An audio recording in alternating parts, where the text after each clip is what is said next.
With this irrigation project, the land will become a fertile field of grain. It will bring many bountiful harvests, nourish many families, and ensure their children will get their fair share of progress. It will put food on your plates so that people may share their blessings at the table of peace.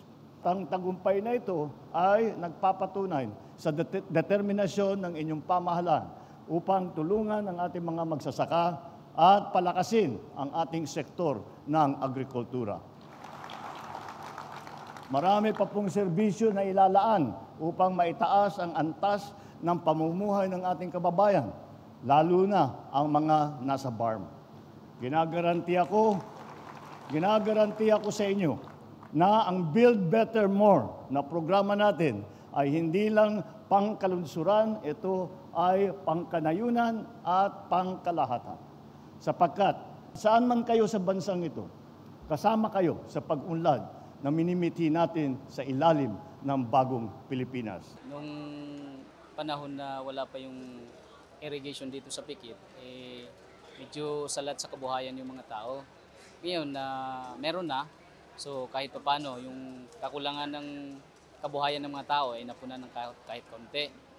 So ang ano namin dito is aalagaan na lang namin kung ano yung binigay ng gobyerno, pang sa ganun aming mapagtibay yung samahan namin sa mga magsasaka at saka sa aming samahan sa organisasyon. Kasi binigay ito ng gobyerno sa atin upang ating pagyamanin. Nagpapasalamat din kami na at least naranasan na namin ang magandang buhay. Kaya mayroon ng niya, tuloy-tuloy na daloy ng tubig. So, medyo mabawas-bawasan na po ang krisis sa amin.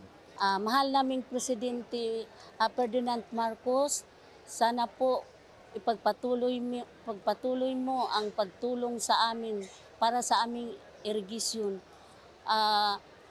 Kasi malaking tulong ito sa amin. Ang mga farmers, hindi natin masasabi nga farmers lang, pero ang totoong buhay, ang farmers, kaming mga farmers ang nagpapakain sa mga tao.